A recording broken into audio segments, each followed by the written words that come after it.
Now, Vanessa, let's come back onto the Middle East and international events, and of course the situation with Hezbollah. Yeah, well, there's been serious escalation in the last week between border clashes between Israel and Hezbollah in southern Lebanon. And interestingly enough, this report came out in Hebrew media. It was picked up by the Resistance News Telegram channel, and I then took a look at it. So it's talking about a report that took 3 years research, the price of war with Hezbollah. The translation from Hebrew is always quite bizarre. And it talks about the devastating and bloody war against Hezbollah, and it details basically why that would be such a high risk strategy for Israel. I did actually detail a lot of the content of what is effectively a media review of the report. The report has not yet been made publicly available. The report is entitled "The Most Deadly War of All," and it's according to Zionist experts. So this isn't coming from partisan sources. This is coming from Zionist experts. If we just move on, the images as well, by the way, I've taken from the Israeli report. It includes the opinions of over 100 experts and IOF commanders who describe the Zionist inability to strategically manage a multi-front war based on 3 years research. The report was presented to Zionist regime officials in lengthy meetings. Netanyahu, by the way, refused to respond. Meetings that reportedly left key war controllers more worried than before. 6 think tanks participated in the research. 5 were published. The 6th was removed for security considerations. Not quite sure what those were. But let's have a look. I've really condensed it down. You can have a look at my report to get more detail. So first of all, they're talking about the possible destruction of the Iron Dome batteries by Hezbollah launching barrages of cruise-guided and unguided missiles to destroy the batteries. Hezbollah capable of launching 2,000 to 3,000 missiles per day.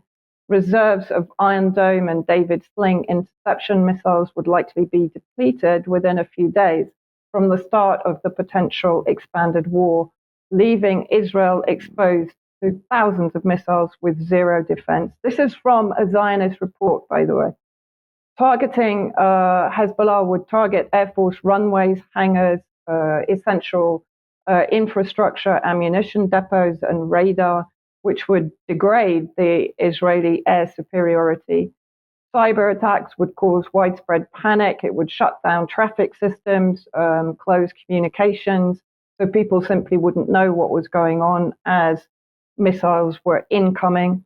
And as Sayed Hassan Nasrallah, the Secretary General of Hezbollah, noted in 2019, targets could also include, of course, power stations, electric infrastructure, as well as desalination, water transport, and the ports of Haifa and Ashdod, all of which lie on a thin strip of coastal land in occupied Palestine. And then finally, and maybe most importantly, although, as I say, there are more details in the review of the report itself, Hezbollah is not isolated. War would involve the entire resistance axis, which would be in Iraq, Syria, Lebanon, Yemen, and Palestine. And it warns of increased resistance opposition in the West Bank. And funnily enough, in the last 2 or 3 days, there have been calls by numerous resistance factions, including the PFLP, of upping the pressure in the West Bank, which of course is also being targeted for ethnic cleansing. And then finally, the Iranian foreign minister visited Damascus in the last few days.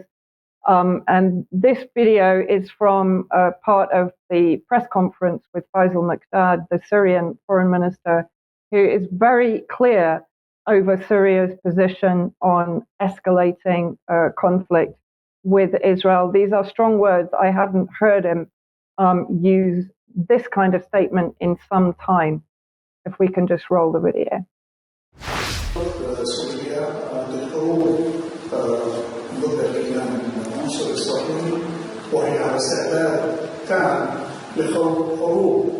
المخابرات قرر فيها سوريا أنك وهي.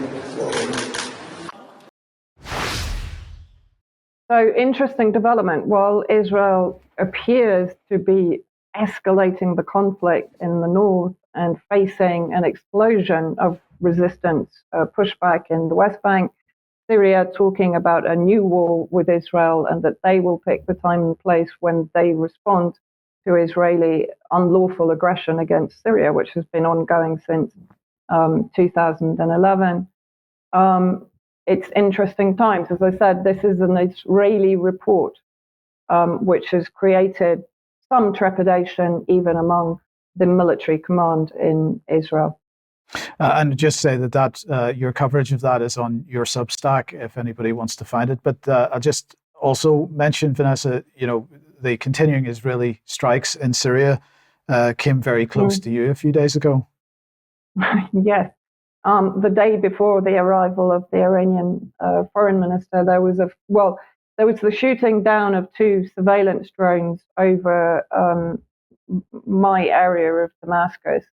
And that was followed by a failed assassination attempt at around 1 a.m, which was about 2 streets away from me, which brought down an entire building, which had luckily been evacuated prior to the strike because of the bringing down of the 2 surveillance drones. Yeah, okay, thank you.